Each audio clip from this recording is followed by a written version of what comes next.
Hey, what's up, guys? Today I am here with my brand new Kraton 4S. This is kind of a surprise purchase for me because when this truck was first came or announced and then it came out, I was probably one of its biggest detractors. I just didn't see the need for the truck. People were, I was afraid people were going to be like, well, let me get a Kraton, but it's just a smaller one. And, let's face facts. The only similarities between this Kraton 4S and a 6S Kraton is that, the body looks the same and it has a wing. Other than that, man, there is no shared components. Really nothing. This is way more related to like the Big Rock Crew Cab. All right, same chassis, same center drive shaft, same shock towers. It's basically the same setup as the 3S trucks. So what it does add is this center brace, which at first I thought was like, it's a plastic chassis, why do you need that? But you know what, it can't hurt. And it is springy. It's got a rubber piece right here which will allow it to collapse a little bit, which I think is kind of cool. And it's got obviously longer arms, which in the summer or the fall now, where it's probably 72 degrees out, I don't think I'm going to have a problem with it. I think when the temperature drops, these things are going to start snapping like twigs, like they were in the beginning when this first came out and it was cold out and people were bashing them. So I might go RPM arms. We'll see how these hold up. The other issue I had was that they didn't do anything to address the, the wheel drive shafts. Now, you'll have the people say, set your slipper properly and you won't have a problem. Okay, fair enough. But I mean, these things are for a 4S truck. These are still pretty chintzy. These U-joints are they're just, I don't know, in my opinion, way too weak for a $400 truck. And speaking of the slipper, I'll put a picture up on the screen now. I pulled it apart and it was covered with oil, grease. I don't know what it was, but all I know is that I didn't run it. I replaced all the bearings in this thing and I went through the whole truck, and that's what I found on the inside. When I took the slipper apart, to me that's inexcusable. I don't know what's going on. This is not a one-off either, because plenty of people had that issue. So I don't know why they're greasing down their slipper pads. It's ridiculous. So in any event, I have a 4S battery. Believe it or not, this is the first battery I ever bought once I got my first 6S truck, which was the Kraton. So it's kind of ironic. I ran my 6S Kraton on a 4S battery for about 2 days and said, all right, I think I can handle 6S. So this thing has just been sitting around collecting dust. I've used it a couple times when I've run it in my Granite, when I was running the BLX 185 system in there. So this battery is like a year and a half old. It was on a storage charge, and we'll see how it does. No promises there. But again, it's the only other 4S batteries I have are from my Super Rock Ray, and they have the EC5 connectors or whatever they are, those big giant ones that Horizon Hobby uses now. So I can't use them without an adapter in this truck, and nor would I anyway, because they're matched. I run 8S in that, so scrap that stupid thought. So I'm gonna put the battery in, and I'm gonna test it out on my jump, and just gonna see how it jumps. I mean, my initial thought was that this is just a wider 3S rig. That's basically what it is. But I wanted to change my mind. I mean, and it does look great. I mean, the body looks cool. I don't know why they went with these Minakawa tires.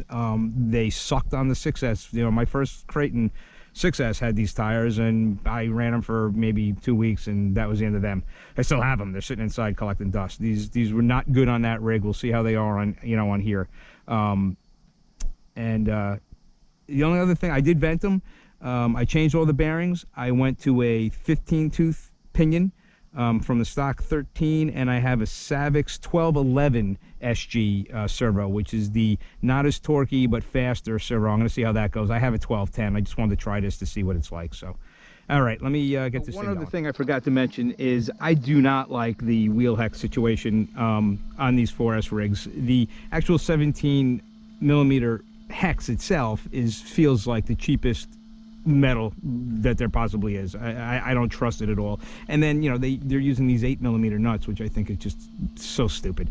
I went ahead and ordered the Hot Racing. Hot Racing finally came out with ones that will fit these wider axles. So I will have the, and it'll actually widen the truck up too. It's the same 10 millimeter as the 3S ones. So when those go in, I'm going to throw them on, and I'll just feel a lot better about not stripping out a wheel. But this, kind of sketchy. Oh, I also, if you haven't noticed, that STX2 radio did not leave the hobby shop. I donated it to the owner.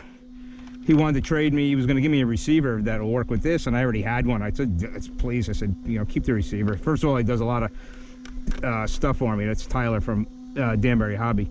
And he was going to give me a $30 receiver. That radio, that STX2, wasn't worth 10 bucks. It's a piece of shit. So I would have felt bad taking it from him anyway.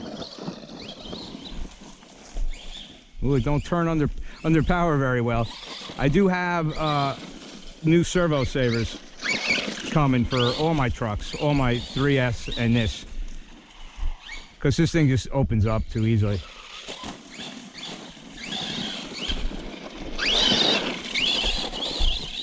It's got, you know, it's got nice power. It's got a different sound to it too, because I think of the metal spur. According to my gearing chart, it should do close to 60. Ooh, wheel it up when I went to go full throttle. That's not, that was like half throttle. This thing goes.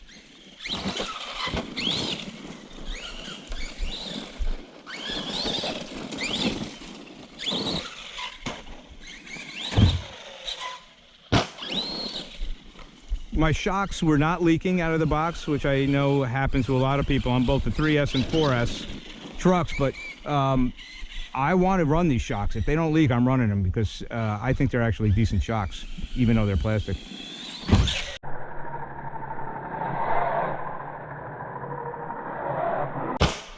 Ooh, that's knocked the battery lead off on that one.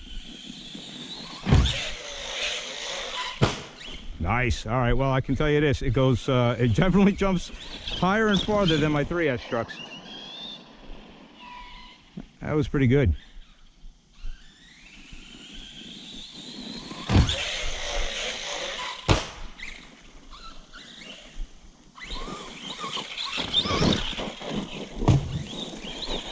Take that ramp. All right, let's try a front flip. Whoops, get up. No.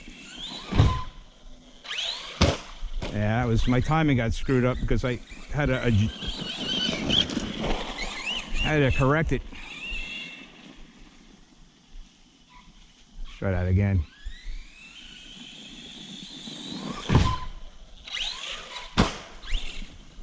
Yeah, that was up there. Kiss the tree, baby. Kiss that tree.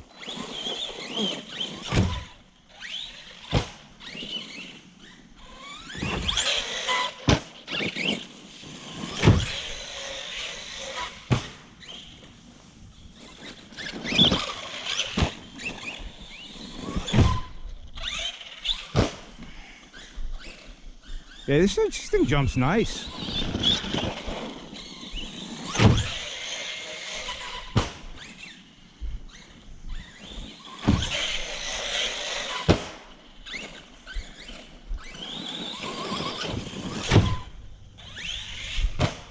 Oh, come on. Oh, wow. That was a pretty gnarly front flip. It's tough, you know. I come in off the, you know, my very uneven driveway. And then you're on, you know, Ruts City. That was beautiful. It really does jump pretty well.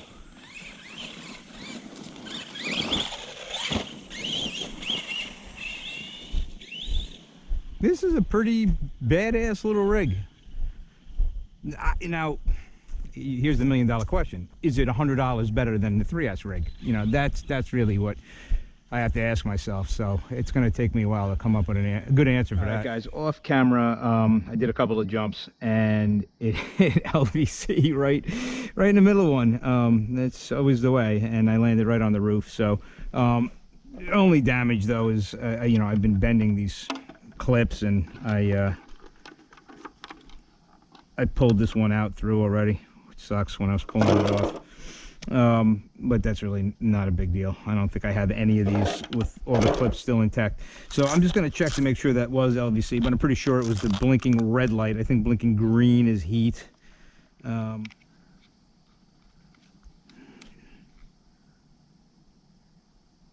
Wow, I got one cell that's 3.27, and the other one's 373, 372, and 374. So it looks like I got a cell that's going out. I might have to invest in another 4S battery. So I guess my initial impressions are I'm impressed. I like it way more than I thought I was going to. Not that I thought I was going to hate it, but I just wanted to see what all the hype was. And now I can say I own, you know, a 3S. I own two 3S rigs. I own a 4S rig, and I own the five 6S rigs, if you count the infractions. So this will definitely get bashed. I'm dying to see how it's going to do at the BMX track. I think it's going to do well, to be honest with you. Tires, you know, they were okay. They weren't as awful as I thought they were going to. I do want to put the backflip LPs on there. So I have a couple of mods coming in the mail. Nothing crazy, but I already mentioned the hot racing extenders that I'm going to put on here. I got the pivot ball set from Hot Racing. I got the bell crank from Hot Racing, and the servo saver, and that's it. And it's not the Hot Racing servo saver, it's still plastic, but it's the one that A-Main sells. That is just a lot better than this. And that's it in terms of, you know, that's all I plan on doing to this. I'm not dumping a ton of money into this. I got all my other trucks, my 6S trucks, that take up, you know, a ton of money. I don't need to be dumping it into this. So like I said, overall I'm very, very pleased with the truck, and I'll get out there again soon and you know, bash it in different places, so it's just not, you know, you're not watching it just go over the same jump over and over again. So, but I wanted to just, this is where I bash a lot, so I figured let me start here and see how it goes. So anyway, guys, thanks for watching. If you liked the video, please hit the, you know, the like button, and if you're not a subscriber, subscribe, and you will not miss any of my future videos. So I will see you in my next video. Peace.